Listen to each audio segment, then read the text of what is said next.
Assalamualaikum warahmatullahi wabarakatuh.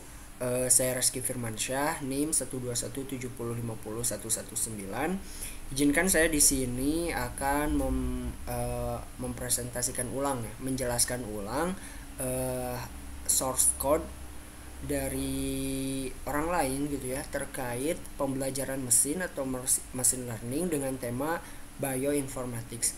Nah, di sini saya dapat salah satunya itu dari Maria Natestad. Dia bikin sebuah source code singkat ya mengenai data pelacakan DNA berdasarkan geografi gitu. Namanya itu PCA on Genotypes. Nah, kita akan mulai menjelaskan ini. Kita coba mulai scroll ya source code-nya seperti apa. Nah, kita akan ke bawah. Ini mungkin kalau di layar gak kelihatan ya wajah saya karena saya berpindah-pindah dua Windows supaya yang satu muncul di Google Meet, yang satu muncul di screen. Nah, tapi ini saya gunakan untuk scroll saja. Nah, jadi saya mungkin izin menjelaskan dulu sedikit ya.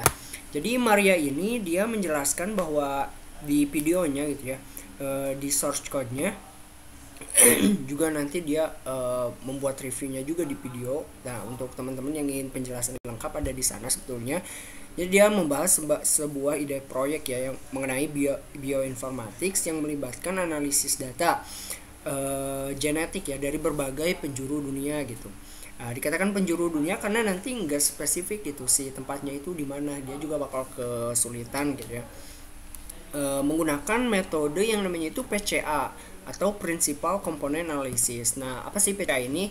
Secara singkat, PCA ini adalah sebuah dimensi analisis statistik ya yang melibatkan yang tujuannya itu adalah mengurangi dataset sambil di sisi lain itu mempertahankan struktur dan informasi esensialnya.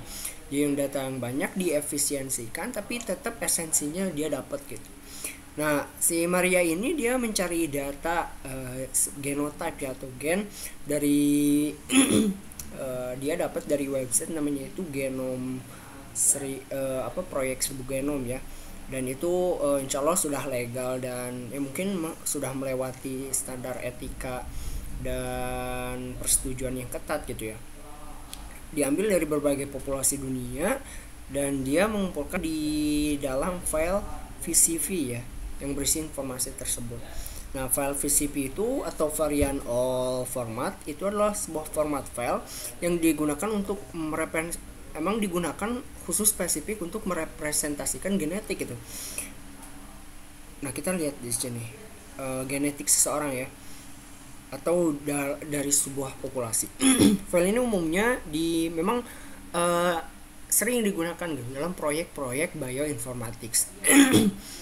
Dan dia ketika dapat si filenya diukur, tentu ukurannya cukup gede ya, itu sekitar 14 GB. Isinya itu adalah berupa informasi seputar kromosom manusia ya, kromosom nomor 22 gitu, dari 23 pasang kromosom yang ada pada tubuh manusia. Namun tadi kelemahannya itu dia nggak tahu ini populasinya di mana aja karena didapat secara random. Nah, selanjutnya dia mengubah ya si bentuk genotype tadi menjadi sebuah bentuk batrik dari yang bisa dijalankan oleh PCA. Terus nanti akan diberi warna, label dan lain sebagainya. Dan untuk bahasa pemrogramannya seperti yang bisa dilihat di layar mungkin ya, bisa ditebak juga. Ini dia menggunakan bahasa Python. Nah, Python ini barangkali cukup populer ya dalam data analis, data scientist gitu ya, sering dipakai kayaknya. Dan memang kata dia menjadi salah satu bahasa pemrograman terbaik ya di bidang bioinformatics. Terus dia ngebuat filenya di sini yang namanya itu VCF underscore to underscore matrix.py gitu, alias file Python. Nah, dia udah bikin. Nah, kita bakal mulai jelasin ya satu-satu source code-nya. Dimulai dari ini ya, PyCharm. Dia itu nge-import library dari PySum ya, yang merupakan cara mudah untuk memproses berbagai jenis file genomik. Terus yang selanjutnya itu sebetulnya sebelum ke sana dia itu pertama-tama kesini dulu ya, membuat file name dulu, tapi bebas aja itu urutannya. Dia membuat file name, terus final name, lalu nanti yang selanjutnya baru mengimport library dari yang lain. Nah ini dia ke sana. Lalu yang selanjutnya ini dia membuat record samples. Nah sebelah sini, nah, ini sebetulnya belum ada nih varian-varian ini, belum dimasukkan, tapi ini kita langsung lihat source code lengkapnya. Membuat record, ini memuat informasi ya seputar genetik tadi, datanya ada di sini. Lalu dia membuat counternya itu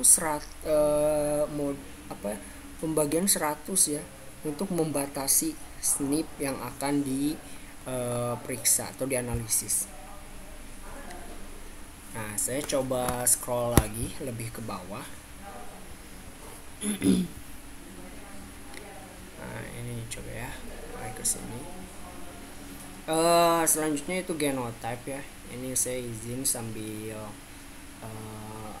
melihat catatan karena nggak begitu mudeng juga. Nah udah dari sini secara singkat ya, dia langsung ke atas lagi tadi ya, mengimport. Yang kedua itu adalah library dari NumPy terlebih dahulu. Lalu selanjutnya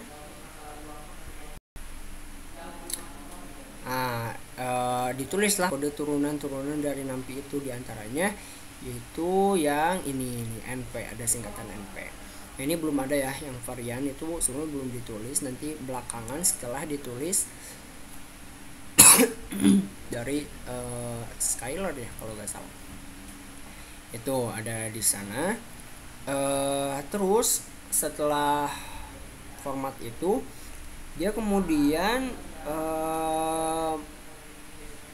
mengimport ya library dari ini Scikit untuk melakukan decomposite.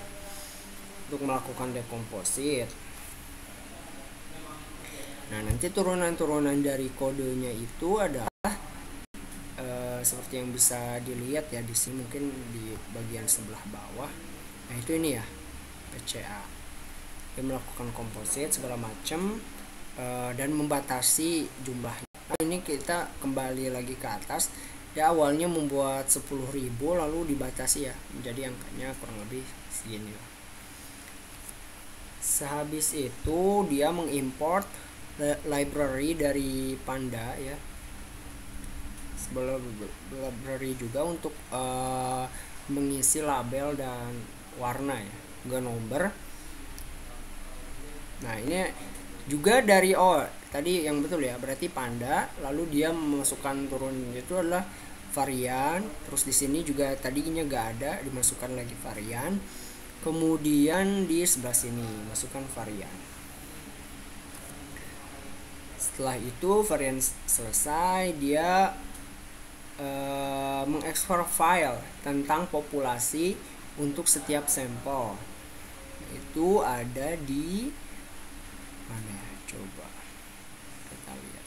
Nah ini ada di sini ya, ada di paling bawah berkaitan dengan DF itu.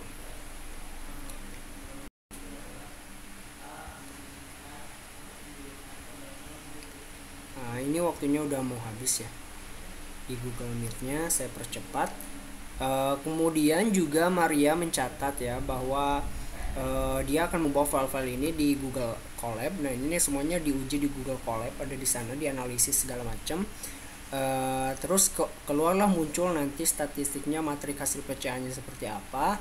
Namun ternyata ada kekurangan juga, hingga akhirnya dia menggunakan walaupun dia udah menggunakan bantuan dari matplotlib ya, library untuk kasus-kasus data. Di sini kurang lebih ada di bawah 5.000 baris data atau code. Nah ada kekurangan, hingga alternatifnya dia menyarankan untuk menggunakan daripada PCE gitu ya, menggunakan TSNE. sebagai alternatif kalau misalkan PC bermasalah. Demikian barangkali yang bisa saya sampaikan. Mohon maaf atas segala kekurangannya. Untuk informasi lebih lanjut sebetulnya bisa nanti mungkin saya cantumkan ya link video Maria yang menjelaskan source code-nya sendiri. Demikian, wassalamualaikum warahmatullahi wabarakatuh.